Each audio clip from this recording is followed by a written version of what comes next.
And literally, I'm always happy to see figuratively and literally old friends. Sarap din na meeting na. I'm glad of course to sit along with our colleagues. Hindi mo na isa no? Ang ating mga kasama, dahil sa kakakilala naman tayo. I name a few, but I'd like to take this opportunity also to thank everyone, our officers and men, our personnel, my team, led by our deputy commissioners and assistant commissioner. Mga kapatid ko eh. Say ko, para alam nyo what roles they play for my part, on my, in my team. Si Ascom Jet, kilala nyo lahat. Of course, Assistant Secretary Jet. Siya taga-ulit ko sa inyo sa mga collections.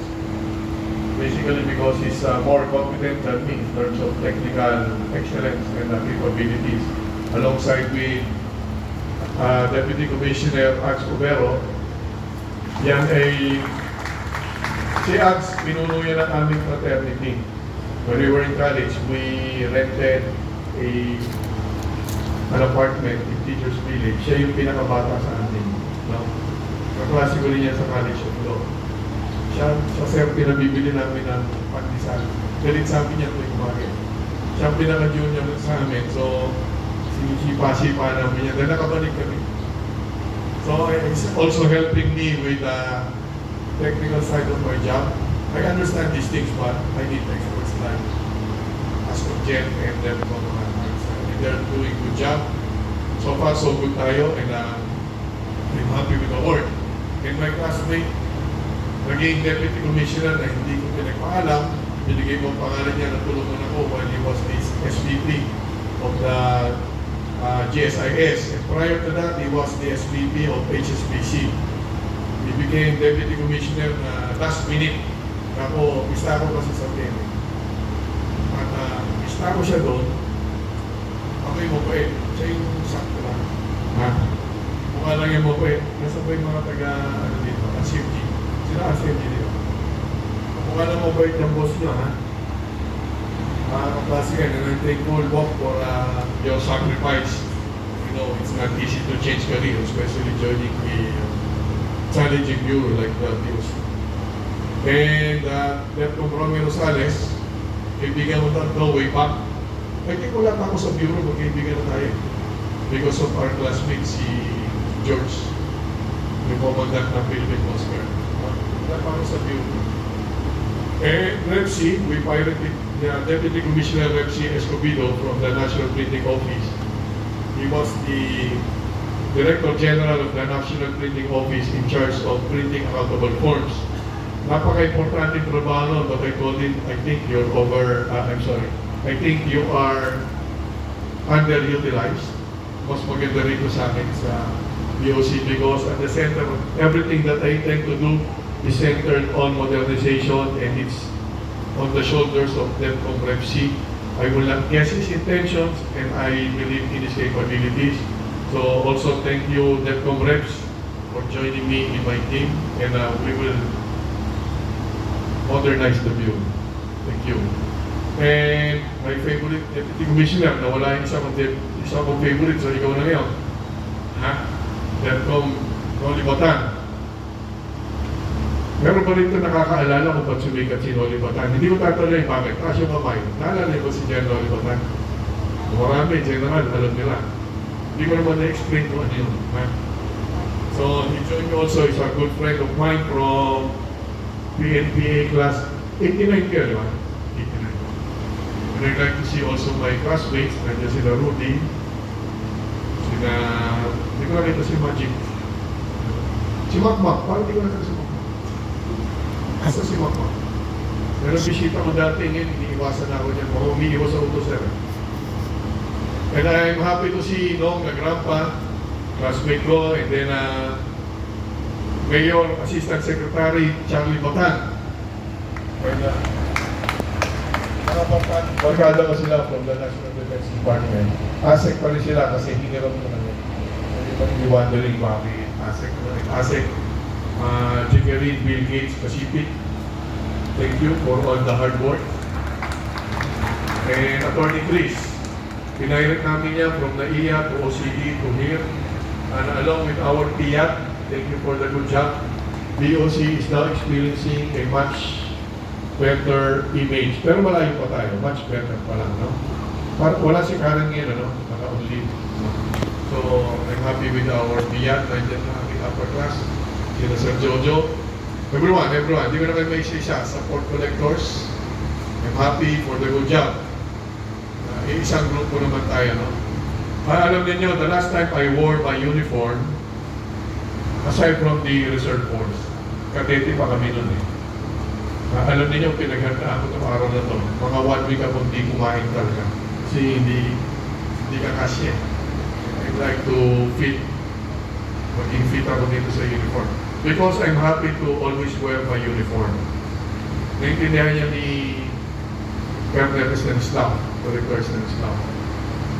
And all the others, si Butch, nasa ba si Butch? Si Colonel Butch, Tubayan, no? Thank you for helping me. Galing ako ng enforcement group.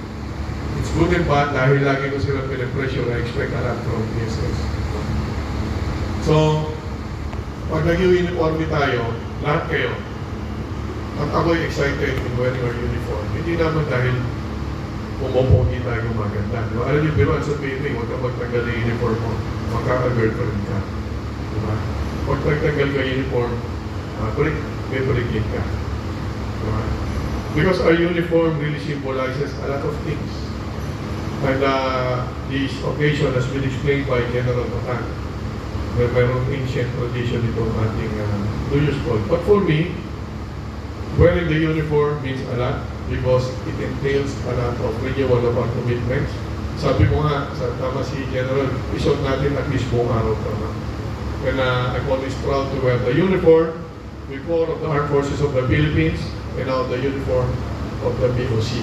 I'm really hoping that you are as proud as I am that we are wearing the uniform of the BOC. Proud ba kayo? Thank you. Alam niyo, when I took over BOC last July 1, last year, I told everyone, especially the people here in POM, lahat ng ina-announce ko from day 1 are the same things that I will pursue until I retire from the BOC. Pero hindi pa malapit yun, ha? Chichismis na naman. Hindi na ako DOTR, DPWS naman. Diba? Alam niyo, isasegue ko lang. Parang sa akin manggaling, no? May iba-ibang dahilan kung ba't ako nag-chismis dyan. Siguro lang, magaling tayo konti, baka ma-promote, I'm happy. Pero marami, sir, gusto ako ma-promote para makagawa ulit ng magagandang bagay sa BOC. No?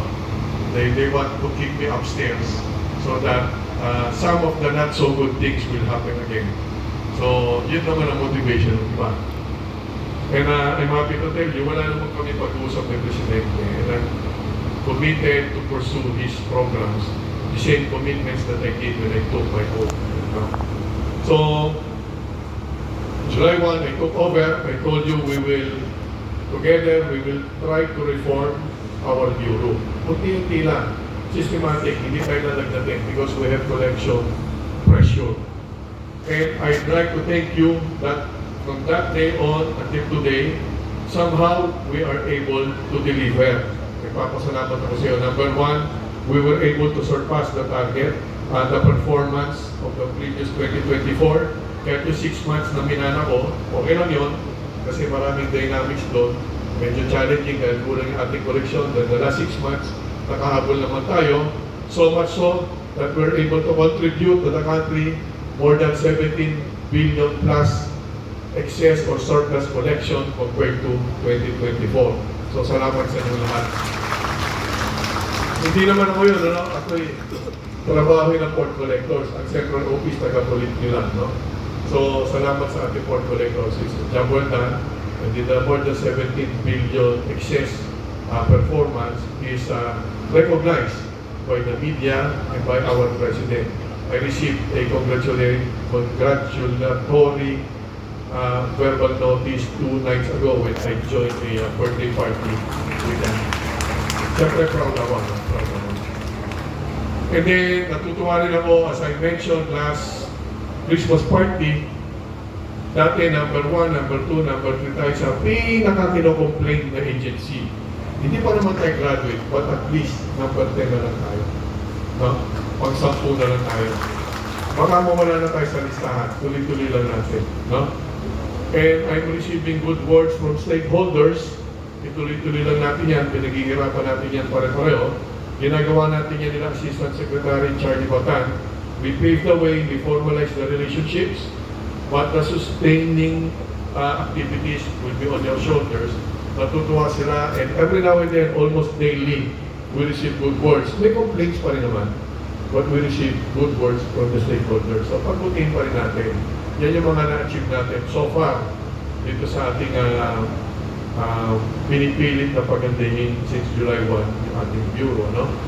And then we intend to do a lot of things. I'm supposed to present the programs today, pero napakahaba nun, no? But the highlights would be, of course, we are relying on the full automation, the digitalization of our processes. Lagi nyo nung naririnig yan. We will do that. We will do that. And there are other 7 areas of modernization that we will do. Upgrading of the X-ray. We will put an AI capability to that, RMO, and so on and so forth. So, gagawin natin lahat doon. Kaya lang, inuulit ko, baliwala lahat yan kung ang mga tao naman natin malulungkot. Di ba? Meaning, we have to take care of the welfare of our own people. Naintindihan ko naman, kahit magaganda na yung ginagawa natin, pag binabasa niyo yung mga social media, kahit hindi ko na binabasa masyado yun, parang lagi pa rin tayong kontrabida. For example, dyan sa OFW boxes, tinutulungan ako dyan ng grupo nila, saan sila Mang Venus? Siya lang naka-yellow.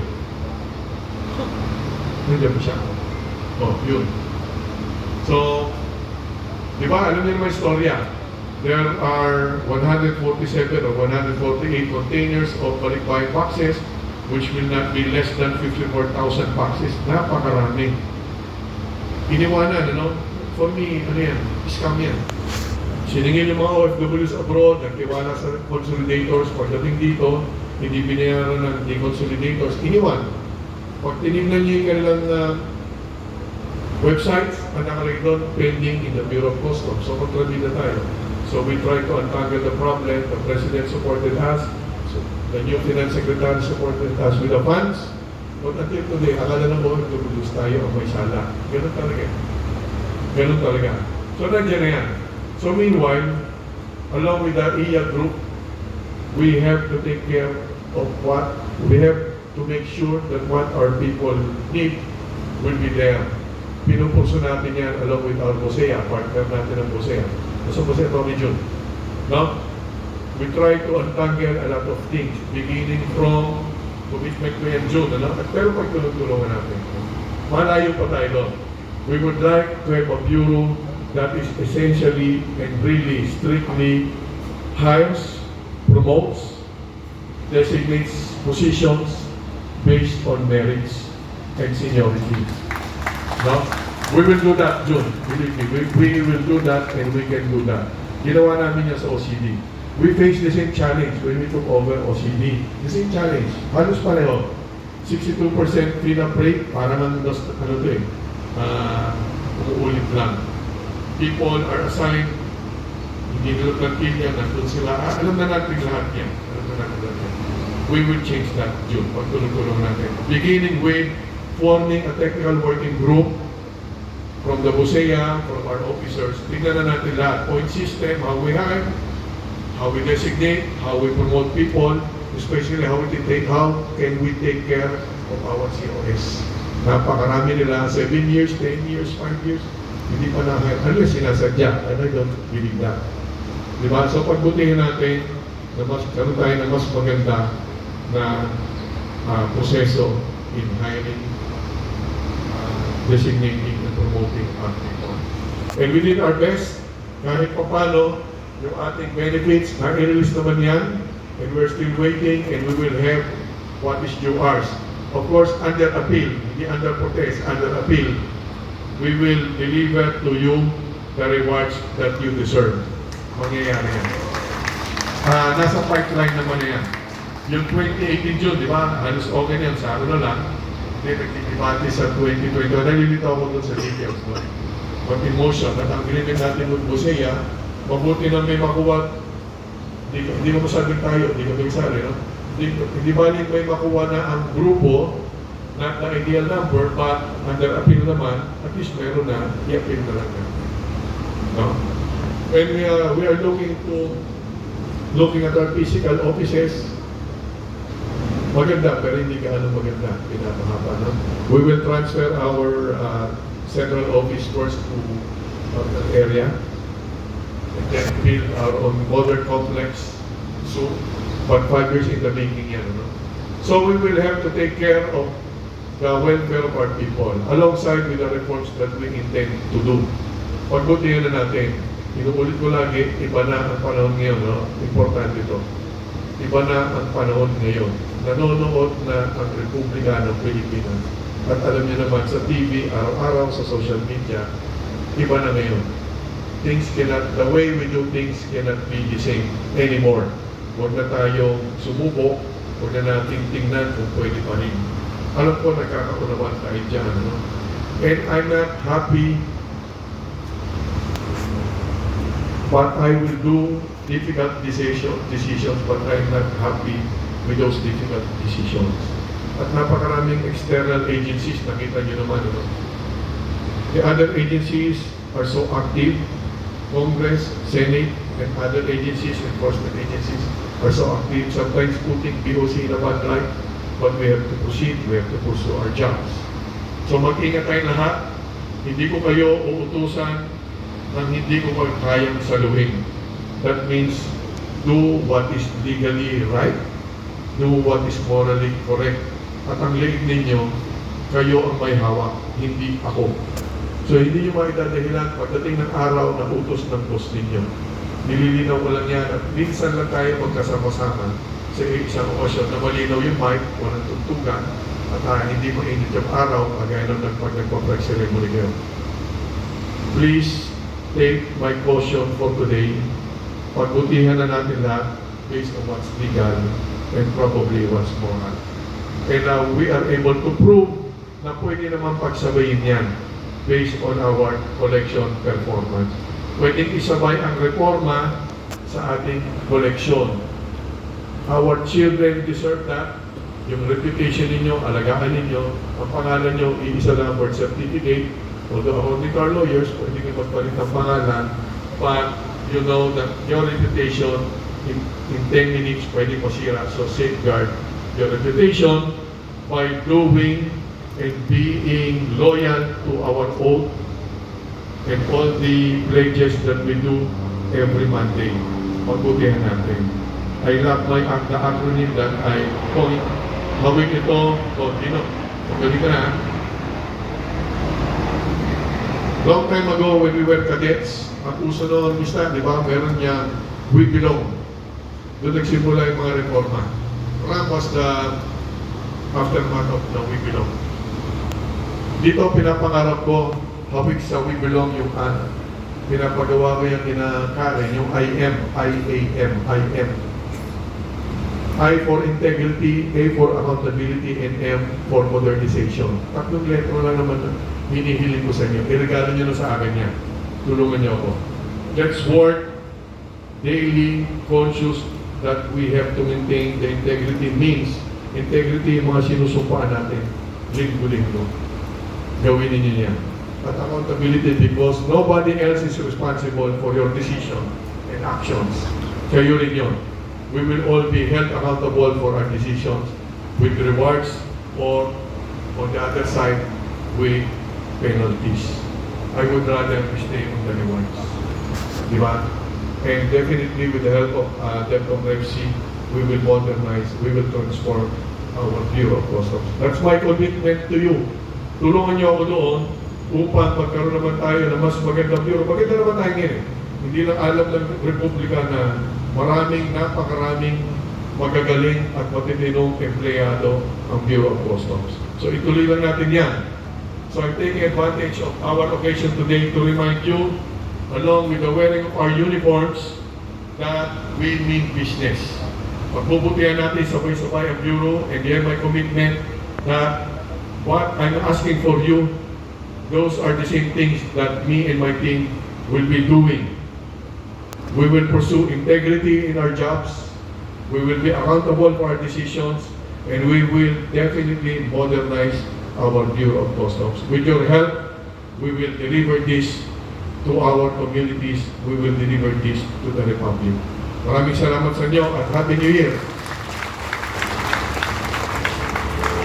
Yan, narinig nyo yung buong talumpati ng ating Custom Commissioner sa araw ng New Year's Call 2026 na kung saan ay buong buo, no? Yung mula Apare hanggang Zamboanga, mga District Collector, Deputy Collector, District Commander, CIS Chief at saka sa X-Ray Division. So sa lahat sa kanila, narinig nila ang pakiusap ni Custom Commissioner Ariel Nepomuceno.